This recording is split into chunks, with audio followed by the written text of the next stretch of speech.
Alors bonjour, bienvenue sur la chaîne. Alors la question c'est peut-on tailler les arbres un 1er juin? Et la rumeur c'est, enfin la règle c'est de tailler l'hiver. Mais est-ce que vous avez envie de tailler l'hiver? Est-ce que vous avez envie d'être dehors dans les pires conditions climatiques? Est-ce que c'est le moment? Est-ce qu'on a envie? Alors évidemment, il y a des arbres qui sont très fragiles à la taille. C'est le cerisier. Le cerisier, c'est pas un arbre qu'on taille en général. Mais quand vous avez des arbres et que vous en mettez beaucoup, vous avez le problème du passage de l'homme. C'est-à-dire que vous voulez pas avoir des branches basses qui vous empêchent de passer et de circuler. Donc vous allez couper les branches qui vous gênent en fait.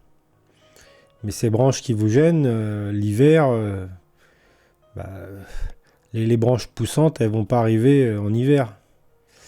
Elles vont arriver après, au printemps. Vous allez avoir des poussées de branches d'1 mètre au 1er juin.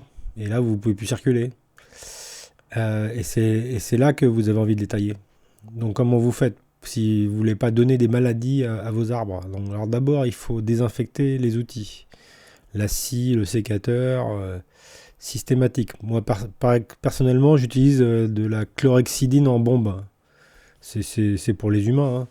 La chlorhexidine, on utilise ça pour les plaies, pour désinfecter, ça pique pas. Sinon, moins cher, vous avez l'alcool. L'alcool, vous pouvez avoir... on peut se faire prescrire 250 millilitres d'alcool par le médecin. Je sais pas s'il faut une ordonnance forcément. Mais vous avez droit jusqu'à 250 millilitres d'alcool médical. Moi, je vous conseille plutôt d'utiliser de l'alcool médical. Vous le mettez dans un spray, par exemple, et puis vous le projetez sur les outils. Il y en a qui utilisent de l'alcool à brûler. Sachez quand même que dans l'alcool à brûler, on a mis du poison pour que ça donne mauvais goût, pour qu'il soit inutilisable pour faire de l'alcool personnellement, quoi. Pour se faire ses alcools soi-même. Ils ont pris... En fait, c'est de l'alcool médical sur lequel il y a des additifs poison dedans.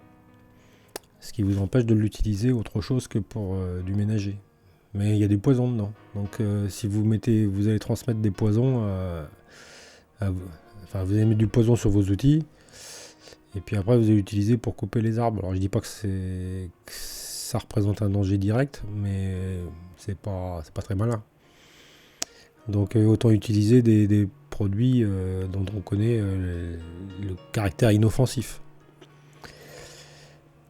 Voilà, ça c'est la première étape. Mais la deuxième, c'est comment vous faites. Parce que le problème, c'est si vous coupez une branche aujourd'hui avec un outil, même désinfecté, comme il fait chaud, le cerisier il peut attraper des maladies et ça peut le faire crever.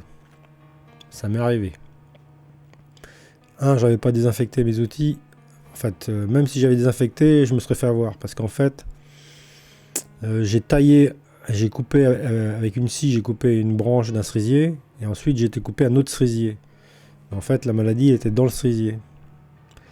Il y en a un, il était juste malade, ça lui faisait pas grand chose. Il y avait des cerises qui arrivaient jamais à maturité. Elles pourrissaient depuis des années tout le temps. Donc l'arbre avait une maladie. Mais quand j'ai coupé l'autre cerisier, alors là, il n'était pas protégé au niveau immunitaire et ça l'a tué. Et j'ai bien vu parce que la maladie a commencé à se propager de la branche que j'avais coupée qui me gênait.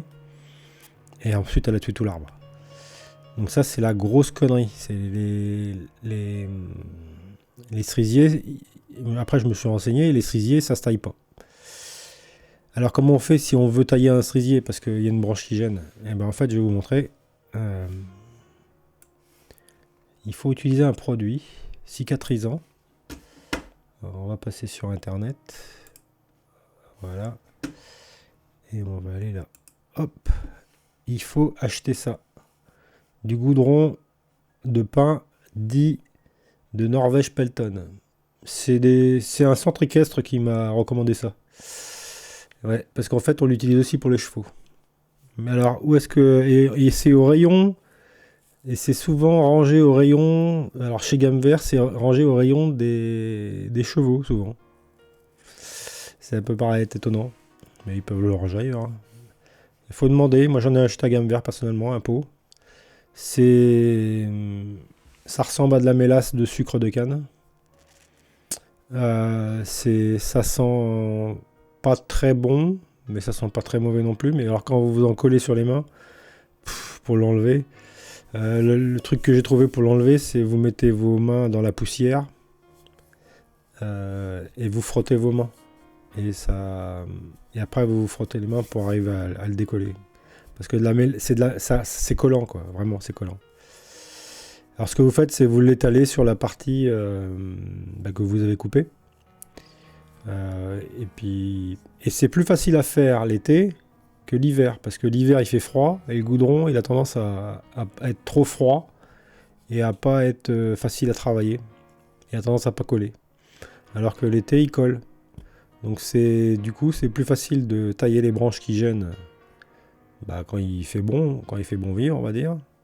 Et derrière, vous mettez ce produit-là. Vous voyez, goudron de pin Pelton, ici, là, à gauche de l'image.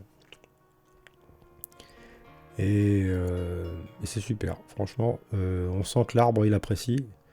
C'est comme un médicament pour l'arbre quand vous l'avez blessé, en fait. Voilà. C'est comme un pansement. Et alors, vous en mettez en épaisseur, vous en mettez 1 mm, quoi. En fait, ça va rendre étanche, ça va empêcher l'eau d'entrer, parce que souvent c'est l'eau qui va transmettre les maladies sur la partie coupée. Et puis l'eau va faire pourrir, et l'eau peut créer une fragilité, et puis les insectes peuvent passer, etc. Alors là, les insectes ils passeront pas par la branche cassée, et puis ils n'iront pas vous abîmer votre arbre. Voilà, c'est la solution.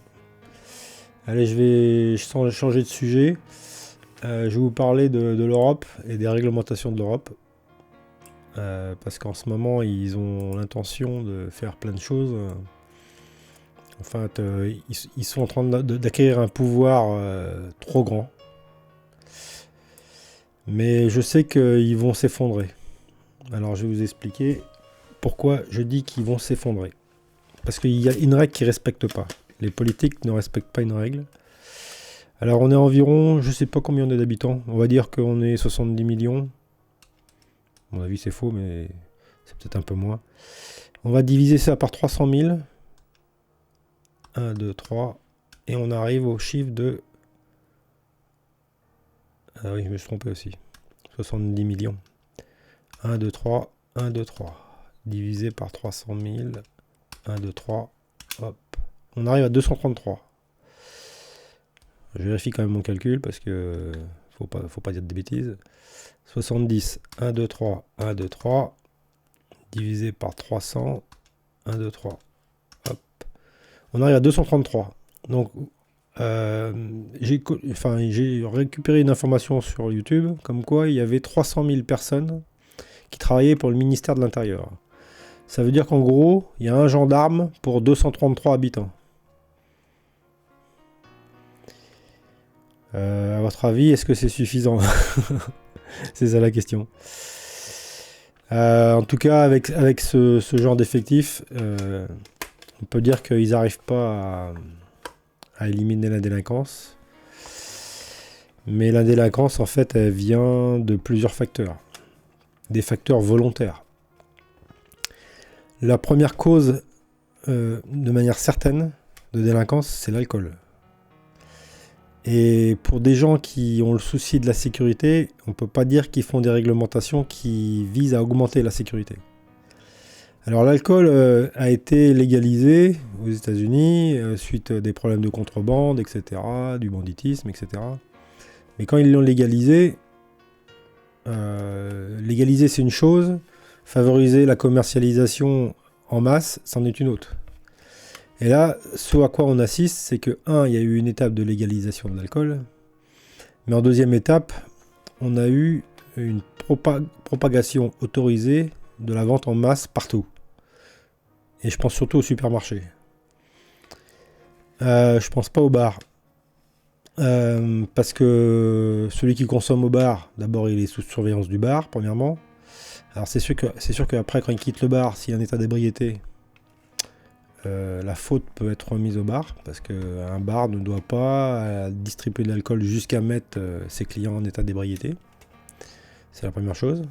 Donc ça déjà, il pourrait être poursuivi en justice, le bar, hein, s'il fait ça. Bon, c'est rarement le cas, hein, mais juridiquement, il pourrait. Mais en fait, ce qui se passe, c'est que... Alors moi, je connais bien le sujet parce que je vis en centre-ville et j'avais un bar juste à côté de chez moi. D'ailleurs, il a été fermé, le bar. Ça se passait pas toujours très bien. Des fois, il y avait la gendarmerie qui venait. Mais ce que je peux vous dire, c'est que le propriétaire respectait pas cette règle de ne pas mettre en état d'ébriété ses clients. Et quand les clients sortaient, ils bousillaient tous les rétroviseurs de toutes les voitures garées dans la rue. Et alors il y avait quoi, une trentaine de bagnoles. Et ben, ils dégommaient les 30 rétroviseurs à chaque fois qu'il y avait un type un peu con.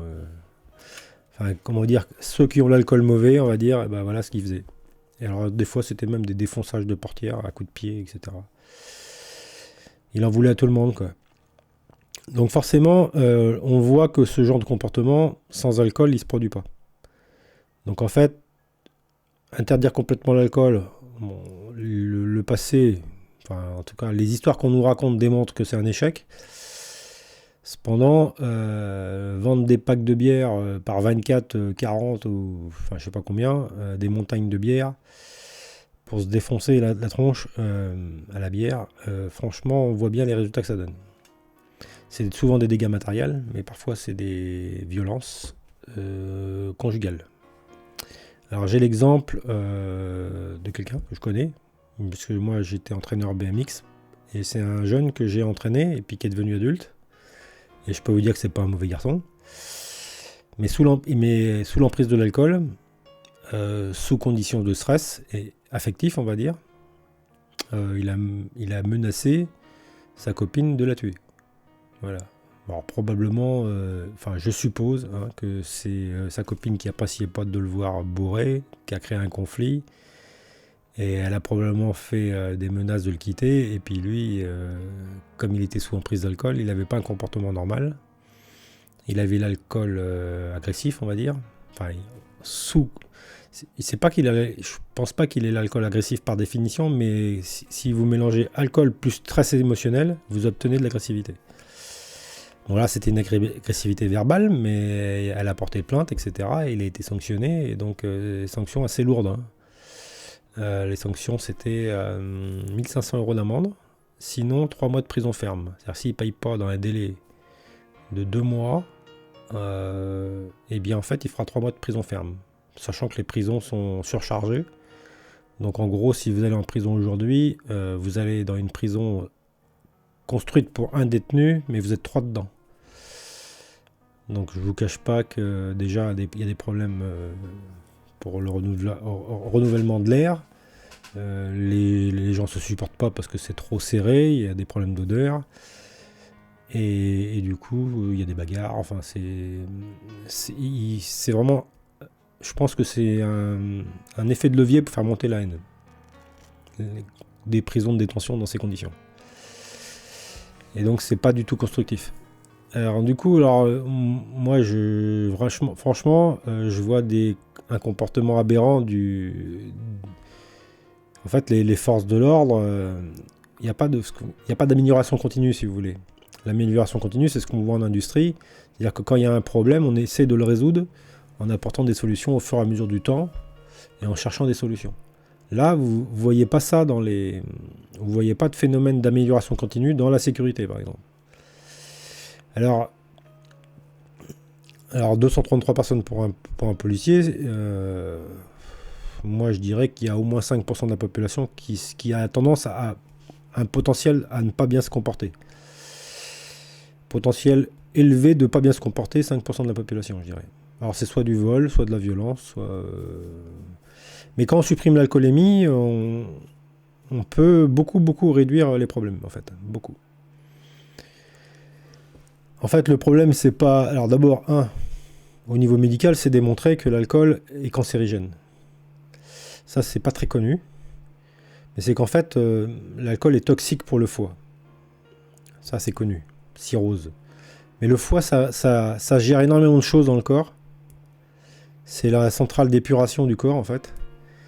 Et dès que vous lui mettez un toxique, il se met à générer des cellules cancéreuses dans tout le corps. Alors vous tombez pas forcément tout de suite malade. Mais j'en ai croisé un dans la rue, je lui ai dit, je le voyais, il demandait où était le bar, ou je sais pas quoi, enfin le commerce pour aller acheter une bouteille d'alcool. Et moi je lui dis, mais tu sais, l'alcool c'est cancérigène. Donc, tu ferais mieux d'utiliser ton argent autrement. Il me fait, ah oui, j'ai cette tumeur. Et il est jeune, il a 25 ans. Et il est addict à l'alcool. Parce qu'en fait, l'alcool, c'est la drogue qui a le plus d'addiction parmi toutes les drogues. Alors, c'est une addiction qui prend du temps à s'installer. Mais une fois qu'elle est en place, les gens qui sont atteints d'addiction, c'est terrible pour eux. Et cette addiction est d'autant plus forte que les gens ont commencé très jeunes à boire. Donc ça, c'est un des grands mâles de la société. Et je vois qu'il y a strictement aucun effort qui est fait pour améliorer la sécurité causée par les problèmes d'alcool. Et ça, et on comprend pas pourquoi. On comprend pas pourquoi les autorités font pas un effort pour limiter la vente d'alcool en supermarché, parce que c'est quand même le principal distributeur. Et si vous pouvez pas si vous pouvez acheter qu'une bière, parce que ça vous fait plaisir de prendre une petite fraîche quand il fait chaud, une petite bière fraîche, bon bah ça va pas changer votre état comportemental. Ça va pas être bon pour votre santé, mais même s'il n'y a que 3% d'alcool, mais ça va pas changer votre problème comportemental.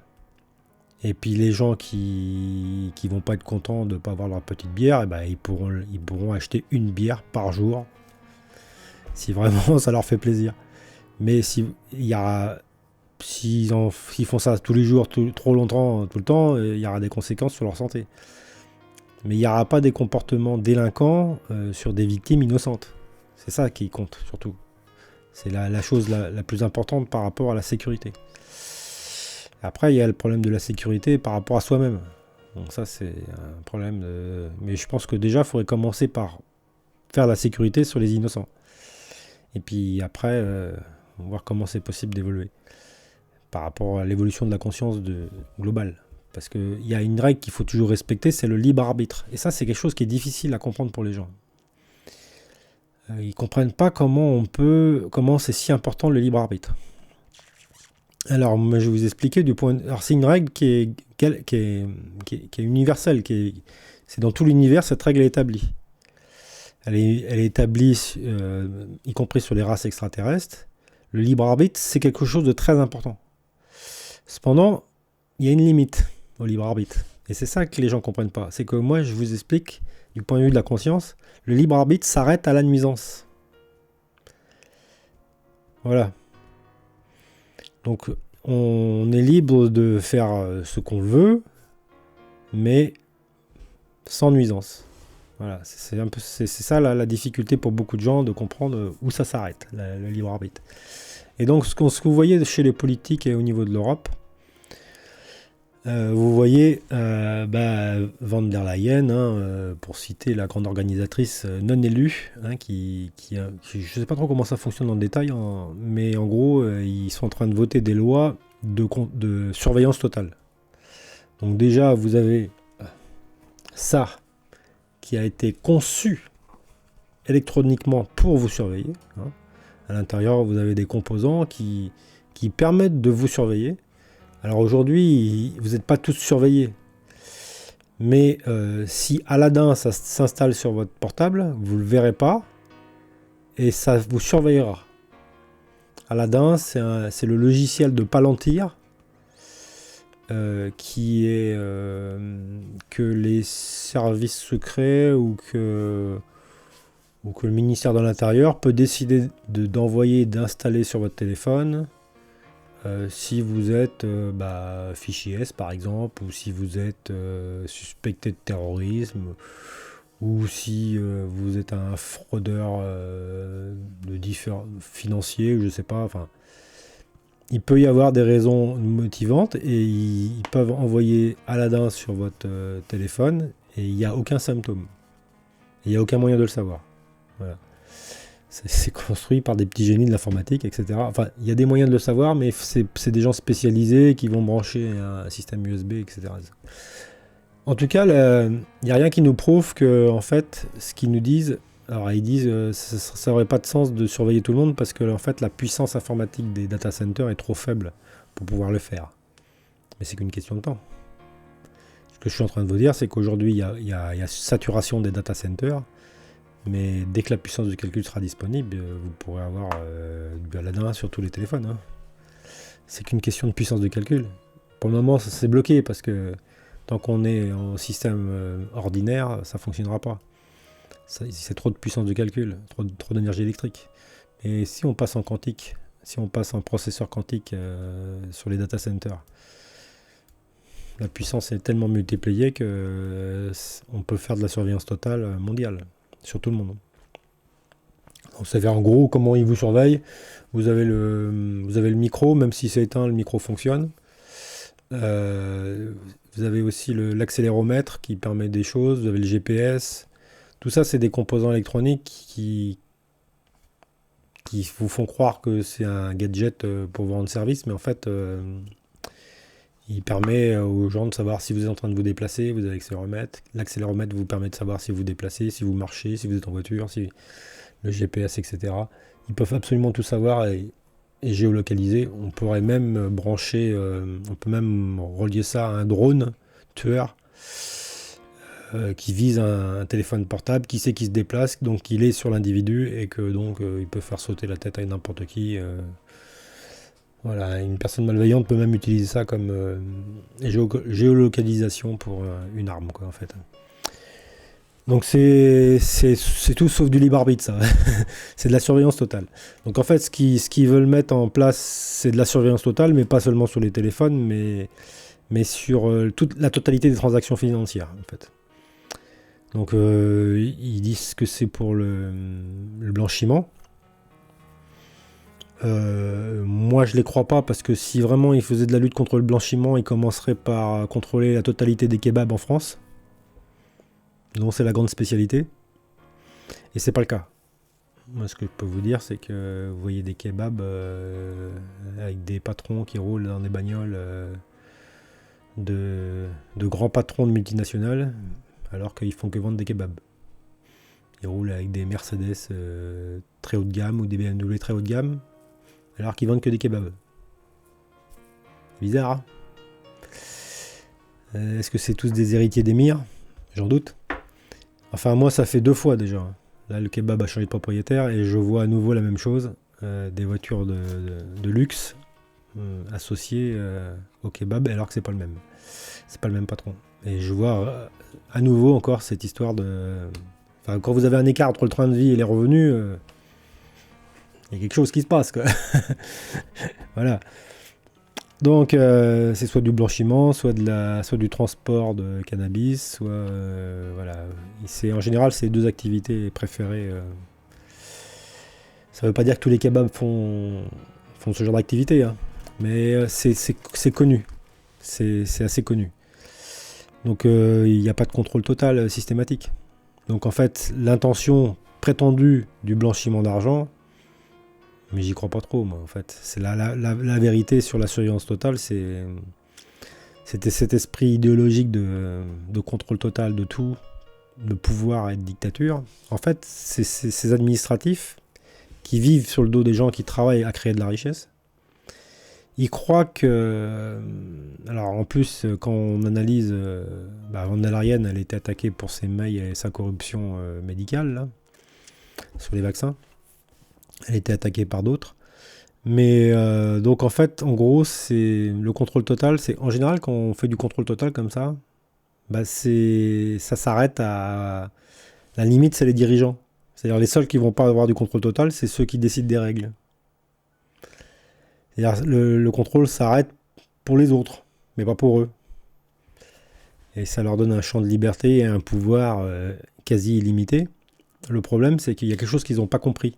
Quand je dis qu'ils vont s'effondrer, ils vont s'effondrer vraiment. C'est parce qu'en fait, chaque individu, s'il ne crée pas de la richesse, et je ne vous parle pas des chômeurs, qui sont plutôt victimes de la mondialisation. ou de l'esprit de concurrence, ou du décalage des valeurs de monnaie.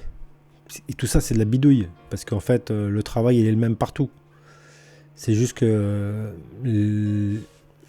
les institutions ont créé des déséquilibres. Et la mondialisation, c'est ni plus ni moins qu'un système de gestion des déséquilibres. Mais ils ont créé ces déséquilibres. Il devrait y avoir une monnaie mondiale. Mais il ne devrait pas y avoir des monnaies différentes entre tous les pays. Alors ils ont fait ça à une époque parce que c'était bien pour réguler les échanges internationaux en jouant sur la valeur des monnaies. Quand on change la valeur des monnaies, eh ben, on se met à vendre moins à l'étranger et à importer plus. Mais il y a une erreur dans le calcul, c'est que les pays ont le droit d'imprimer de la monnaie. Alors ça tient pas debout. Vous voyez, il devrait y avoir interdiction mondiale d'imprimer de la monnaie avec une monnaie commune mondiale. Là, on pourrait arriver à quelque chose de bien au niveau de gestion. Mais là, c'est pas le cas. Là, vous avez des gens qui ont des armées puissantes, qui impriment de la monnaie massivement et qui vont abuser des échanges internationaux. Là, par exemple, nous, on a une monnaie forte et on imprime de la monnaie, on subit de la dévaluation et on achète aux Chinois qui bossent comme des fous. Et nous, on bosse pas. On est au chômage. Donc ça, c'est ce qu'on appelle un déséquilibre, mais même du vol. Parce que si vous achetez des choses à des étrangers en faisant marcher l'imprimante pour avoir des billets, bah vous êtes un voleur. Voilà. Donc en fait, tous les pays se volent les uns les autres. Leur seule limitation, bah, c'est l'inflation, parce que fatalement, quand on imprime beaucoup de monnaie, comme il y a ce phénomène, la cupidité des hommes, si un tel il sait qu'il a de l'argent, il va augmenter ses prix. S'il a beaucoup de demandes, il va augmenter ses prix. S'il n'a pas beaucoup de demandes, il va les baisser. Voilà. Donc il y a toutes ces règles mathématiques complexes qui font que en fait, ce système est très instable. Et le fait que vous ayez plus vous avez des problèmes d'insécurité, par exemple, plus vous devez embaucher des gendarmes et des policiers pour assurer la sécurité. Mais le problème, c'est que ces gens-là, ils représentent un coût, ils produisent pas de richesse. Là, pour le coup, c'est des administratifs de terrain. Ils font un travail de terrain, mais ils font aussi de l'administratif au bureau. C'est des administratifs, ils produisent pas de richesse, ils empêchent des nuisances, on va dire. Et plus vous augmentez le nombre de gendarmes, et plus vous allez devoir payer de charges dans les entreprises qui créent de la richesse. Donc plus vos produits vont être chers, et plus ils sont moins intéressants à acheter, plus difficiles à acheter, et le commerce progressivement, plus vous augmentez les administratifs, et plus il y a un effondrement économique. Plus chacun ne peut pas accéder aux produits à vendre, il ne peut pas acheter tout parce que tout devient plus cher. Et c'est ce à quoi vous assistez. Vous assistez dans le monde entier, on assiste à une augmentation de tout pour les créateurs de richesse. C'est-à-dire les salaires ne suivent pas l'inflation. Et cette inflation, elle provient directement du fait que vous avez de plus en plus d'improductifs. C'est-à-dire qu'il y a des gens qui ne produisent pas de richesse. Voilà. Elle est là la faille. Mettre en place la surveillance totale, ça implique des coûts administratifs considérables. Et croire que ça va bien se passer sur le long terme est une erreur monumentale. Ces gens-là sont au service d'eux-mêmes, avec un narratif commercial de « on travaille pour votre bien ». Mais si vous voulez vraiment, si ces gens-là veulent travailler pour notre bien, il faut qu'ils commencent par créer de la richesse eux-mêmes.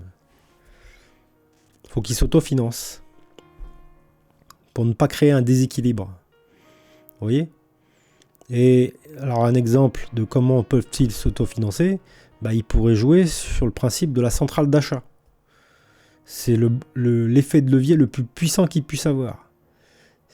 Et aussi la standardisation et la diminution du nombre de références, dans le but de faire baisser les prix des produits, pour que chacun puisse faire un effet inverse à l'inflation, faire de la déflation, mais de la déflation par l'optimisation, par la négociation. Si vous achetez à l'étranger des produits avec 150 références, les prix vont être augmentés. Alors que si vous décidez de standardiser, je donnais les exemples des ampoules électriques, mais vous avez à peu près la même chose pour toutes les références. C'est-à-dire si vous avez un bureau d'études d'État qui étudie mais quel est le meilleur produit, le plus durable, le plus efficace, qu'on pourrait standardiser pour notre peuple et qu'on pourrait acheter du coup en plus grande quantité avec vraiment un pouvoir de négociation avec les pays producteurs de ce bien de consommation, vous pouvez baisser les prix et améliorer la qualité, éviter les arnaques de produits, parce que souvent vous achetez un produit, vous ne savez pas qu'il est de mauvaise qualité, et puis après vous êtes trahi, vous êtes déçu, et donc vous avez une perte de richesse. Donc en fait, là l'État aura un énorme rôle à jouer. Mais pas se contenter de faire des normes, comme ils font, et puis derrière rien d'autre. Parce que faire des normes, et puis démerdez-vous avec les normes qu'on vous a imposées, ça va pas vous garantir la qualité, ça va pas vous garantir le prix bas, ça va pas vous garantir votre satisfaction produit, etc. Vous voyez? Donc en fait, c'est une autre manière de penser. Mais cette manière de penser, ils l'ont pas. Eux, ils se contentent de faire les choses faciles, qui prétendent être difficiles, mais parce qu'ils se compliquent la vie. Mais ils se contentent de faire de la réglementation et de la surveillance. Et pour ça, ils prennent de l'ampleur, ils sont de plus en plus nombreux, ils veulent de plus en plus d'argent, ils veulent de plus en plus de moyens, de plus en plus de technologie. Et en faisant ça, ils détruisent ce qui les nourrit. Ce qui les nourrit, c'est l'industrie, c'est les biens de consommation. C'est ça qui les nourrit, eux. Et comme ils deviennent de plus en plus gourmands, de plus en plus obèses sur leur consommation, sur leur coût financier, le coût qu'ils représentent à fonctionner comme ça, en fait, ils vont détruire l'économie. Et à un moment donné, et puis quand eux, quand ils voient que l'économie s'effondre, ce qu'ils font, c'est qu'ils font marcher la planche à billets et ils essaient de relancer l'économie. Mais ils impriment 1000 milliards pour obtenir 800 ou 650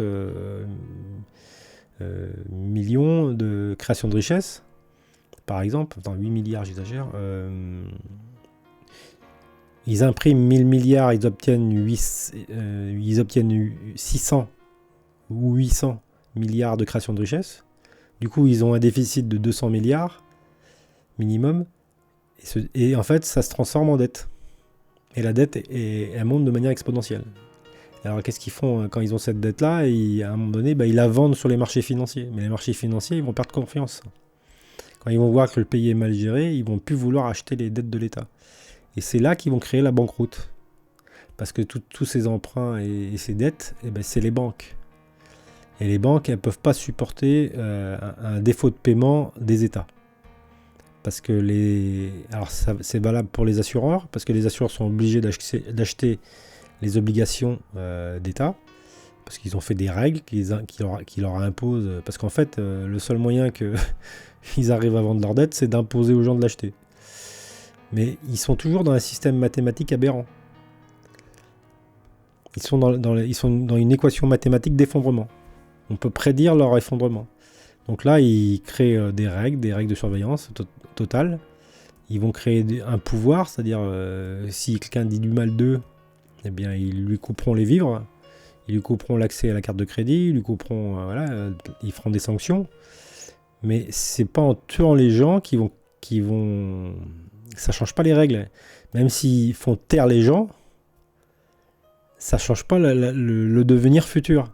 Tant qu'ils sont dans cette obsession de ne pas être créateur de richesse ou optimisateur de création de richesse, parce que la centrale d'achat, c'est de l'optimisation, mais ça apporte un vrai plus, parce que vous pourrez acheter plus de choses et plus fiables.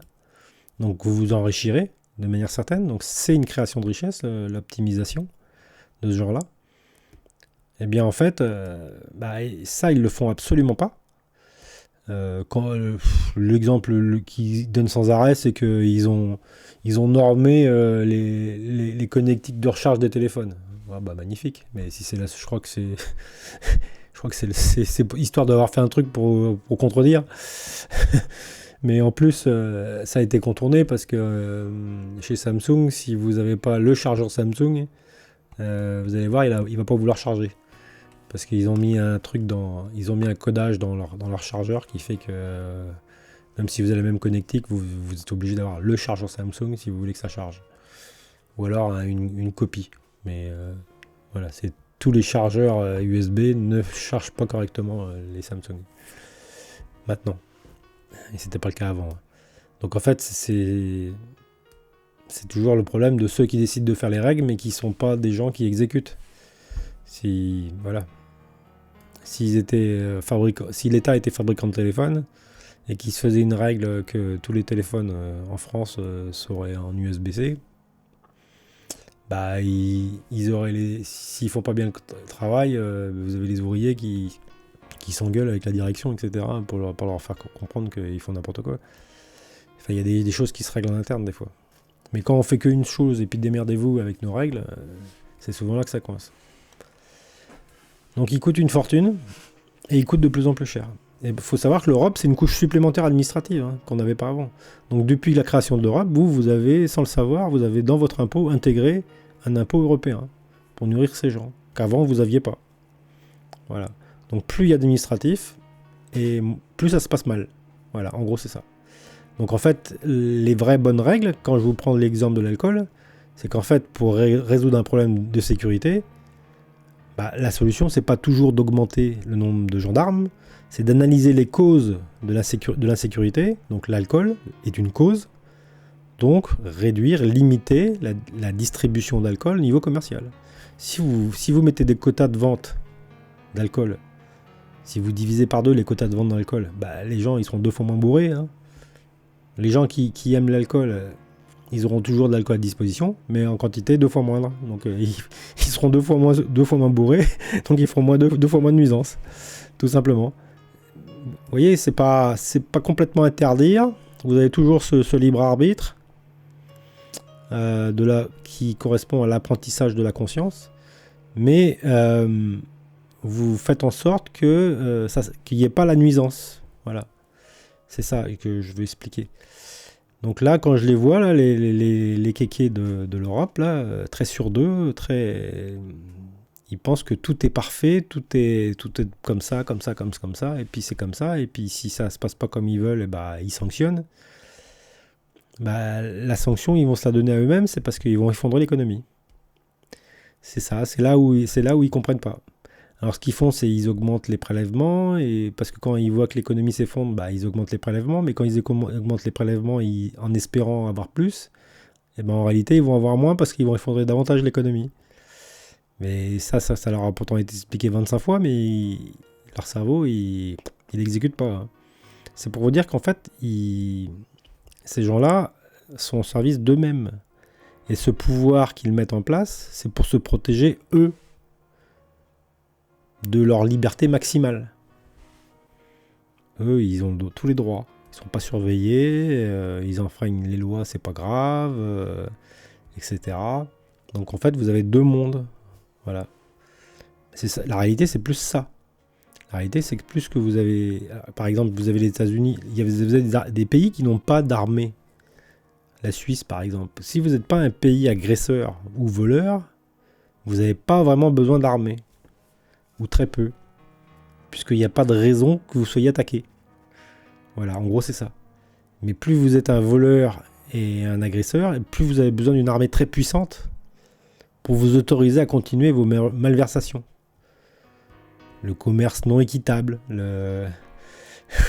à qui, quand vous entendez America First, il y a un sous-entendu que c'est nous d'abord et puis vous aurez les miettes. Et vous le voyez sur l'énergie. Quand vous avez l'oléoduc de gaz qui explose sous la mer, on se demande qui l'a fait péter. Ça a servi les intérêts de qui ? Les Américains. Qui a fait péter le tuyau ? Posez-vous la question, à qui ça sert l'intérêt ? Voilà, qui c'est qui va faire de l'oseille suite à ce méfait ? Voilà, faut suivre le chemin de l'argent pour savoir pourquoi ça se passe comme ça ou comme ça. C'est simple. Et si vous voyez si vous aviez la transparence financière de tous vos dirigeants, qu'est-ce qu'ils dépensent, leur train de vie, qu'est-ce qu'ils possèdent, mais qu'est-ce qu'ils possèdent vraiment, pas ce qu'ils déclarent. voyez, ils sont pas soumis à surveillance vraiment. C'est une demi-surveillance et puis c'est une surveillance de connivence en plus. Les gens qui les surveillent, c'est leurs amis. À moitié, enfin on sait pas trop. Voilà, donc c'est ça que vous voyez, mais vous attendez pas à ce que l'économie s'améliore en voyant une augmentation de l'administration. Le contrôle total, ça va pas améliorer la sécurité. Les gens qui veulent faire de l'insécurité, ils trouvent toujours un moyen, ils mettent un masque. Vous mettez une caméra de surveillance chez vous pour la sécurité, eh ben, le délinquant il s'adapte, il met un masque, voilà. Il met un foulard et puis voilà, et puis il continue sa délinquance. La délinquance est aussi intelligente que ceux qui veulent mettre la surveillance. Il n'y a aucun doute. Ce qu'il faut, c'est éliminer les causes de la délinquance. Voilà. Et on élimine ces causes quand on crée de la richesse. Quand chacun a un espoir d'avenir. Aujourd'hui, on remplace les hommes par des machines, bientôt par des robots. La surveillance totale ne va jamais résoudre les problèmes de déséquilibre économique et de destruction de richesse. Si on détruit la richesse, si on empêche la création de richesse, là je vais voir, là le 9 juin, j'ai un rendez-vous avec un député pour lui parler du scandale des dividendes. La majorité de la population française ignore ce scandale sur les dividendes. C'est le truc le plus débile jamais construit dans l'humanité. C'est pour vous dire à quel point les humains sont moutonniers des règles aberrantes. C'est-à-dire, il y a une règle aberrante qui constate, et qu'est-ce qu'ils font ? Rien. Des fois, ils en parlent, mais c'est tout. Il n'y a pas d'action visant à essayer de résoudre le problème. Donc moi, je ne fais pas partie de ces gens-là. Quand il y a un problème, j'essaie de le résoudre. Et donc, là, j'ai eu l'occasion de discuter, et puis le député a accepté, c'est même lui qui a décidé de me prendre un rendez-vous. Je lui ai dit, texto, je lui ai dit, il y a un truc qui est fou, c'est qu'il y a des milliards et des milliards d'argent qui sont pris aux travailleurs et qui sont brûlés. C'est-à-dire, on prend environ, je peux même dire le pourcentage, parce qu'on prend entre 5 et 10%. C'est une moyenne, parce que ça dépend des multinationales. Il y a des multinationales qui versent des dividendes plus importants, et puis en plus ça varie. Mais entre 5 et 10%, on prend 5 à 10% de votre travail, si vous travaillez dans une multinationale du CAC 40 qui verse des dividendes, mais ça fait beaucoup de salariés, hein, c'est pas négligeable, on vous les prend, et on vous les brûle devant le nez. Et puis on vous dit, allez, retourne travailler. C'est ça qui se passe. Alors je vous le donne dans le détail. En réalité, c'est l'entreprise fait des bénéfices, elle ne le reverse pas à ses salariés, elle ne le réutilise pas en investissement pour la transition énergétique, par exemple, entre pétrole et électricité, par exemple. Elle le donne à ses investisseurs.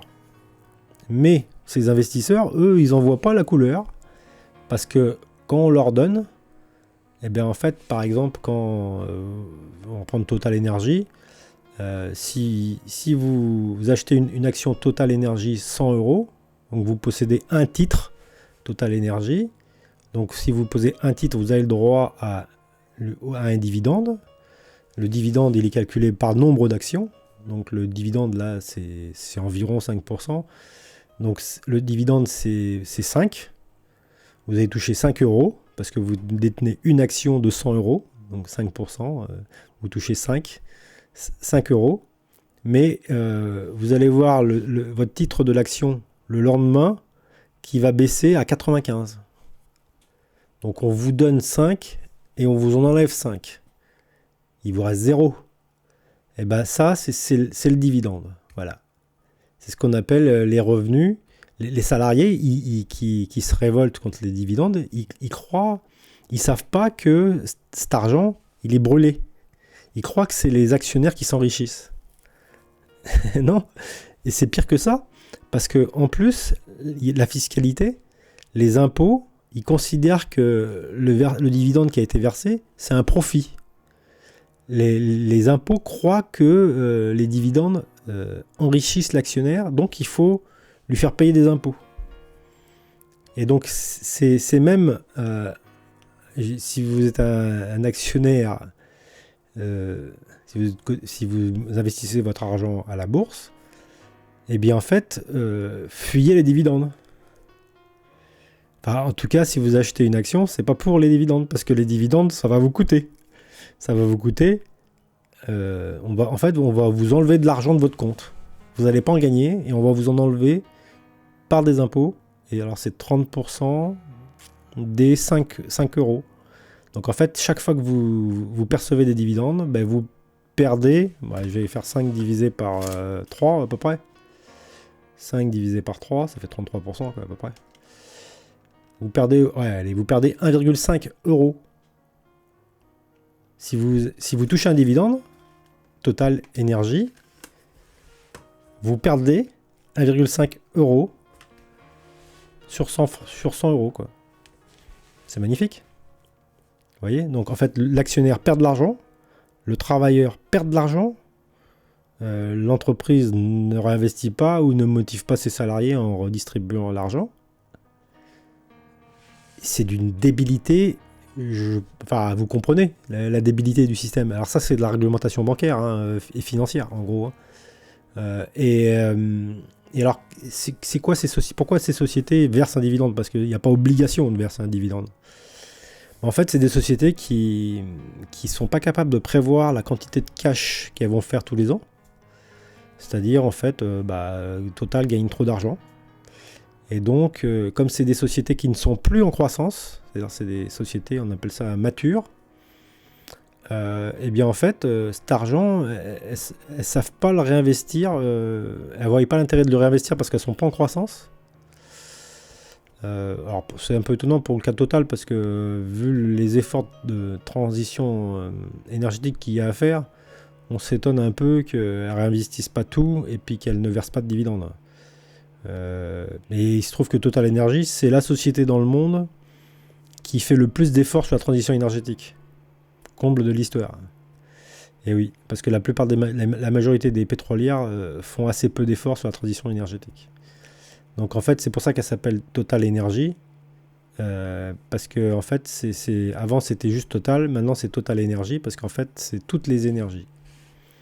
Alors qu'avant, c'était uniquement Total, le pétrole. Voilà. Ils ont changé de nom et parce qu'ils ont aussi changé de stratégie de réinvestissement.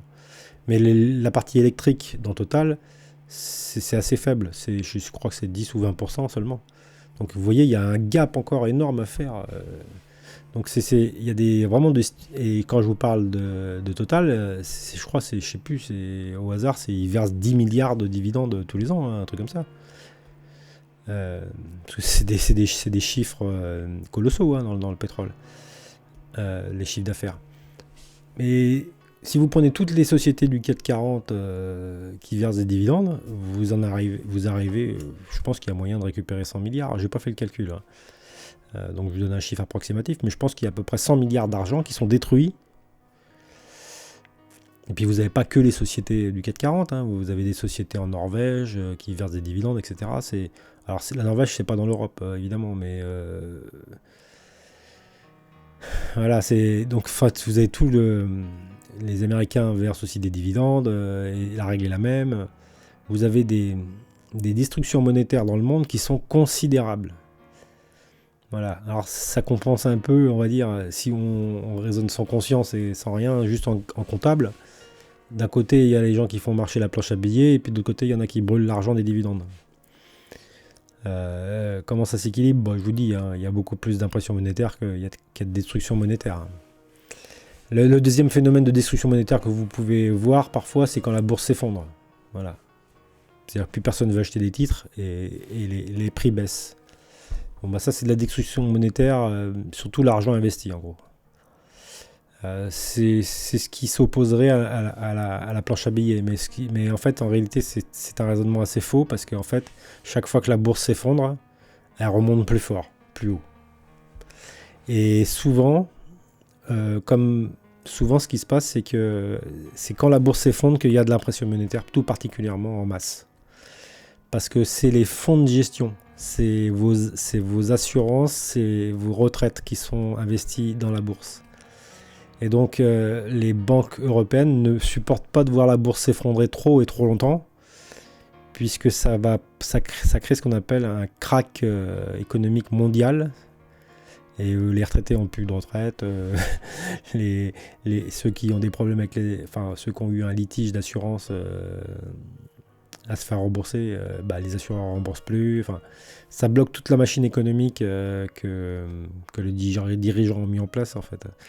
Ça remet tout à zéro, ça casse tout, quoi. C'est le chaos, quoi. Et pour pas qu'il y ait le chaos, en fait, ils n'ont pas d'autre choix que d'imprimer un maximum pour racheter des actions pour empêcher le marché de s'effondrer trop. Mais une fois que c'est imprimé, l'argent, ils ne le détruisent pas. Vous voyez, donc il y a cette... c'est très très étrange comme système de gestion. Je vous jure, au final, on comprend que c'est plus un système mafieux qui ne doit pas détruire ses arguments commerciaux. Parce qu'en fait, c'est un système mafieux qui dirige le monde, mais la plupart des gens ne le comprennent pas. Ils croient que leurs dirigeants, ceux pour qui ils ont voté ou élu, le font dans leur bien. Mais s'ils comprenaient toute la mécanique dans le détail de la circulation de l'argent dans le monde, ils se rendraient compte que, en fait, ce que les dirigeants essaient de sauver avant tout, c'est cet argument commercial. Les promesses qu'ils ont fait de rendre service. Ouais. Mais quand vous regardez dans le détail, vous voyez que en fait, ça serait plus rentable pour vous de cotiser pour vous-même pour la maladie, ça serait plus rentable pour vous de cotiser pour vous-même pour votre propre retraite, etc. Voilà. En fait, vous vous rendez compte au final, quand vous avez bien compris toute l'économie qu'ils ont mis en place et réglementé, qu'en fait, ça serait bien mieux s'il n'y avait pas d'administratif, si vous gériez vous-même la finance, voilà. C'est aussi simple que ça. Et c'est vrai qu'il y a quelques cas particuliers. Si vous avez une maison qui brûle ou une voiture complètement détruite, c'est vrai que vous êtes bien content d'avoir une assurance. Mais alors des maisons qui brûlent, ça arrive pas souvent. Des voitures complètement détruites, c'est pas souvent non plus par rapport au parc automobile. Il y en a très peu qui sont complètement détruites, pas réparables. C'est assez rare. C'est égal à la mortalité. En général, c'est égal à la mortalité qui est mesurée tous les ans sur les routes. Donc par rapport au nombre d'automobilistes, c'est un pourcentage faible. Par contre, il y a un pourcentage élevé d'accidents de voitures endommagées, mais qu'on va réparer. Ça, c'est vrai. Donc ces histoires... Alors, et l'assurance est obligatoire. C'est ça qu'il faut bien comprendre. Bon, moi, je vous le dis, l'assurance, je paye sans franchise, sans rien. On me répare tout. Si on me tord mon antenne, on me la répare. Si on me casse un phare, on me la répare. Parce que c'est pas comme ça les nouvelles assurances. J'ai une assurance qui me rembourse tout sans franchise. Je paye 100 balles par mois. Ça fait 1100 euros. Bon, pour 1100 euros, je fais quoi je fais 2 fois une rayure sur les portières par an. Vous voyez, ça fait quand même... vous dites, putain, en assureur, je vais me payer une bagnole neuve au bout de 15 ans, au bout de 10 ans, voiture d'occasion qui est pas trop en mauvais état, mais qui peut quand même rouler longtemps. Vous dites quand même que vous payez cher pour le service quand même. Vous dites, oula, c'est cher. Voilà. Alors les prix d'assurance vont sûrement pas baisser, mais eux, ils vont augmenter leurs profits, j'en suis sûr. Parce qu'avec l'intelligence artificielle, ils vont pouvoir créer des tâches administratives automatiques avec des robots. Donc ils vont réduire le personnel. Voilà, donc vous verrez pas, à mon avis, vous verrez pas les assurances baisser, mais eux, ils vont augmenter leurs profits. Et probablement le dividende, il pourrait augmenter en même temps. Vous avez AXA qui verse un gros dividende, des choses comme ça, mais c'est n'importe quoi. Les dividendes, AXA ne devrait pas verser de dividendes, il devrait baisser ses prix pour ses assurés.